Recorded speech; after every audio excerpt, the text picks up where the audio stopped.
The technology likely to have the greatest impact on the next few decades has arrived. And it's not social media, it's not big data, it's not robotics, it's not even AI. And you'll be surprised to learn that it's the underlying technology of digital currencies like Bitcoin. It's called the blockchain. Blockchain. Now, it's not the most sonorous word in the world, but I believe that this is now the next generation of the internet, and that it holds vast promise for every business, every society, and for all of you individually. You know, for the past few decades, we've had the Internet of Information. And when I send you an email or a PowerPoint file or something, I'm actually not sending you the original, I'm sending you a copy. And that's great. This is democratized information.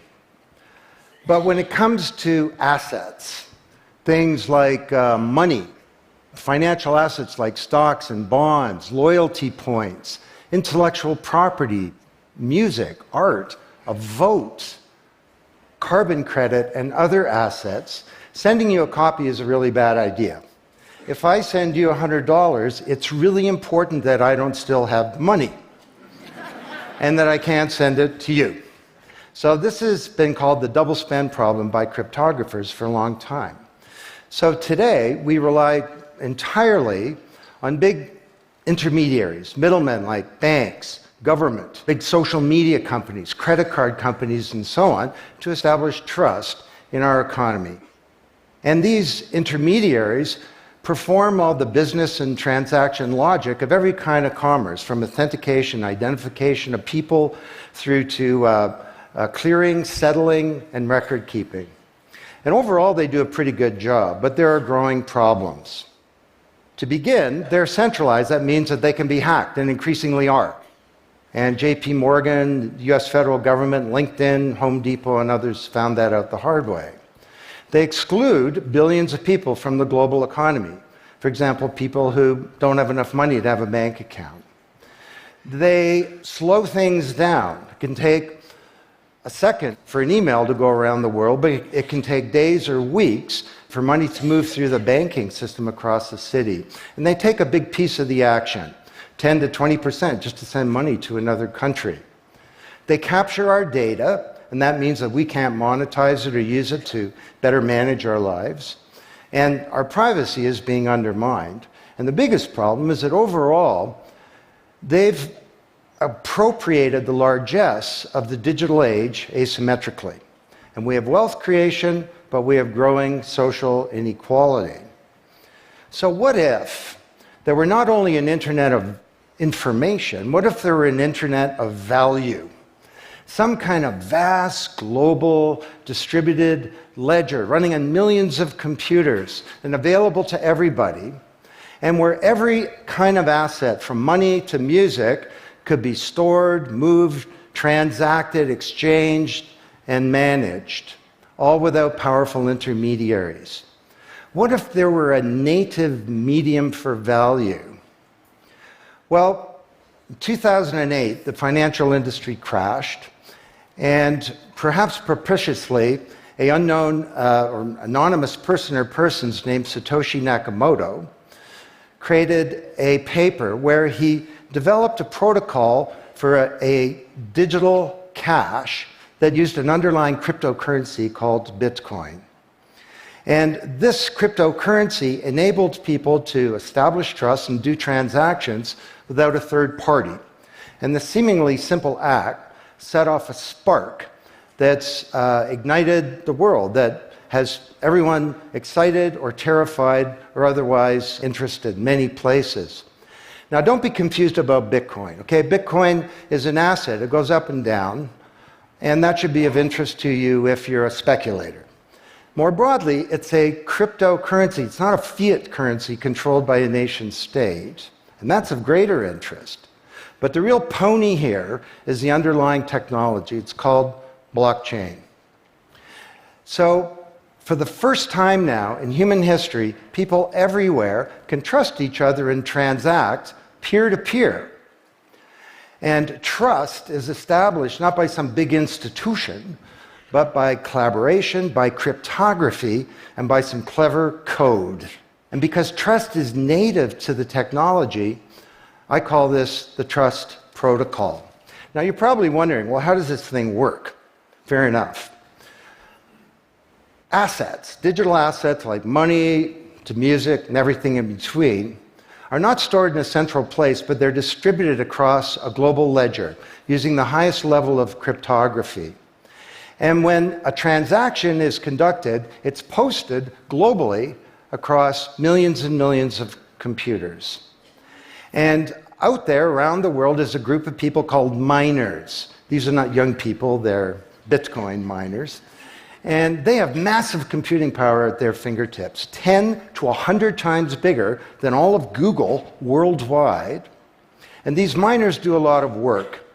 And every 10 minutes, kind of like the heartbeat of a network, a block gets created that has all the transactions from the previous 10 minutes. And then the miners get to work trying to solve some tough problems. And they compete.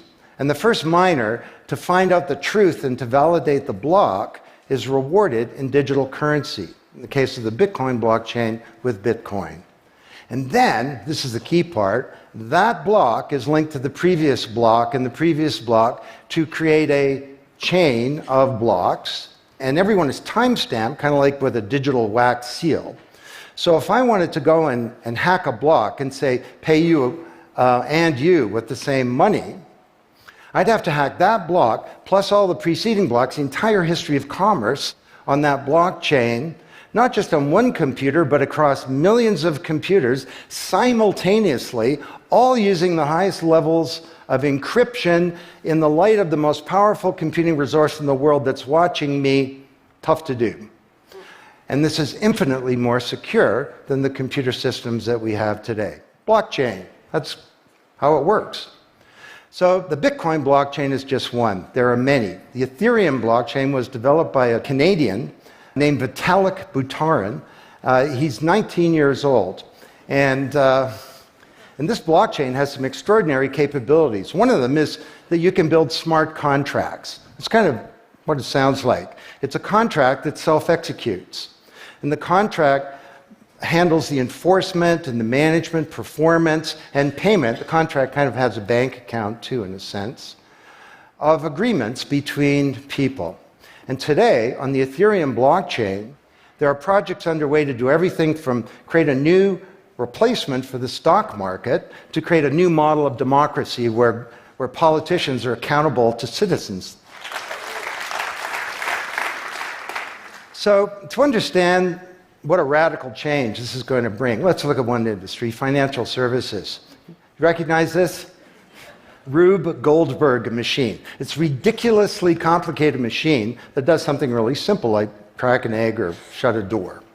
Well, kind of reminds me of the financial services industry, honestly. I mean, you tap your card in the corner store and a bit stream goes through a dozen companies, and each with their own computer systems, some of them being 1970s mainframes, older than many of the people in this room. And 3 days later, a settlement occurs.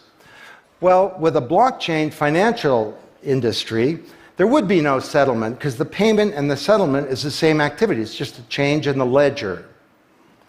So Wall Street and all around the world, the financial industry is in a big upheaval about this, wondering, can we be replaced, or how do we embrace this technology for success? Now, why should you care? Well, let me describe some applications. Prosperity. The first era of the Internet of information, brought us wealth, but not shared prosperity, because social inequality is growing. And this is at the heart of all of the anger and extremism and protectionism and xenophobia and worse that we're seeing growing in the world today. Brexit being the most recent case. So, could we develop some new approaches to this problem of inequality? Because the only approach today is to redistribute wealth, tax people and spread it around more. Could we pre-distribute wealth? Could we change the way that wealth gets created in the first place by democratizing wealth creation, engaging more people in the economy, and in ensuring that they got fair compensation. Let me describe 5 ways that this can be done. Number 1, did you know that 70% of the people in the world who have land have a tenuous title to it? So you got a little farm in Honduras, some dictator comes to power. He says, I know you got a piece of paper that says you own your farm, but the government computer says my friend owns your farm. This happened on a mass scale in Honduras, and this problem exists everywhere. Hernando de Soto, the great Latin American economist, says this is the number 1 issue in the world in terms of economic mobility, more important than having a bank account. Because if you don't have a valid title to your land, you can't borrow against it, and you can't plan for the future. So today, companies are working with governments to put land titles on a blockchain. And once it's there, this is immutable. You can't hack it. This creates the conditions for prosperity for potentially billions of people. Secondly, a lot of writers talk about Uber and Airbnb and TaskRabbit and Lyft and so on as part of the sharing economy. This is a very powerful idea that peers can come together and create and share wealth. My view is that these companies are not really sharing. In fact, they're successful precisely because they don't share. They aggregate services together and they sell them. What if rather than Airbnb being a $25 billion corporation, there was a distributed application on a blockchain, we'll call it Airbnb, and it was essentially owned by all of the people who have a room to rent. And when someone wants to rent a room, they go onto the blockchain database and all the criteria sift through, help them find the right room, and then the blockchain helps with the contracting, it identifies the party, it handles the payments, just through digital payments are built into the system, and it even handles reputation, because if she rates a room as a 5-star room, that room is there, and it's rated, and it's immutable. So the big sharing economy disruptors in Silicon Valley could be disrupted, and this would be good for prosperity. Number 3, the biggest flow of funds from the developed world to the developing world is not corporate investment, and it's not even foreign aid. It's remittances. This is the global diaspora, people who've left their ancestral lands, and they're sending money back to their families at home. This is $600 billion a year, and it's growing, and these people are getting ripped off. Annalie Domingo is a housekeeper, and she lives in Toronto, and every month she goes to the Western Union office with some cash to send her remittances to her mom in Manila. It costs her around 10%. The money takes 4 to 7 days to get there. Her mom never knows when it's going to arrive. It takes 5 hours out of her week to do this. 6 months ago, Annalie Domingo used a blockchain application called Abra. And from her mobile device, she said $300 went directly to her mom's mobile device without going through an intermediary. And then her mom looked at her mobile device, and it's kind of like an Uber interface. There's Abra tellers moving around. She clicks on a teller that's a 5-star teller. He's 7 minutes away. The guy shows up at the door, gives her Filipino pesos. She puts them in her wallet. The whole thing took minutes, and it cost her 2%. This is a big opportunity for prosperity. Number 4, the most powerful asset of the digital age is data. And data is really a new asset class, maybe bigger than previous asset classes like land under the agrarian economy or an industrial plant, or even money. And all of you, we create this data. We create this asset. And we leave this trail of digital crumbs behind us as we go throughout life. And these crumbs are collected into a mirror image of you, the virtual you. And the virtual you may know more about you than you do, because you can't remember what you bought a year ago or said a year ago or your exact location a year ago. And the virtual you is not owned by you. That's the big problem. So today there are companies working to create an identity in a black box. The virtual you owned by you. And this black box moves around with you as you travel throughout the world, and it's very, very stingy. It only gives away the shred of information that's required to do something. A lot of transactions, the seller doesn't even need to know who you are. They just need to know that they got paid. And then this avatar is sweeping up all this data and enabling you to monetize it. And this is a wonderful thing, because it can also help us protect our privacy. And privacy is the foundation of a free society. Let's get this asset that we create back under our control, where we can own our own identity and manage it responsibly. Finally,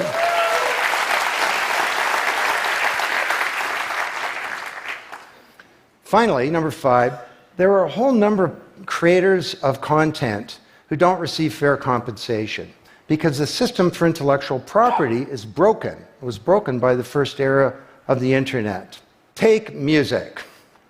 Musicians are left with crumbs at the end of the whole food chain. You know, if you're a songwriter, 25 years ago you wrote a hit song, it got 1 million singles, you could get royalties of around $45,000. Today you're a songwriter, you write a hit song, it gets 1 million streams, you don't get $45K, you get $36. Enough to buy a nice pizza. So Imogen Heap, the Grammy-winning singer-songwriter, is now putting music on a blockchain ecosystem. She calls it mycelium. And the music has a smart contract surrounding it. And the music protects her intellectual property rights.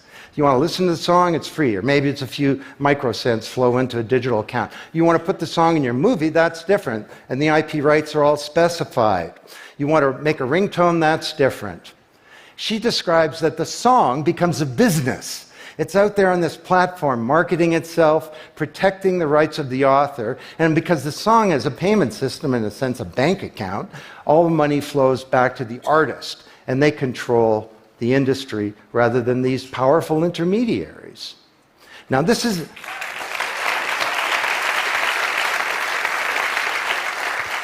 not just songwriters, it's any creator of content, like art,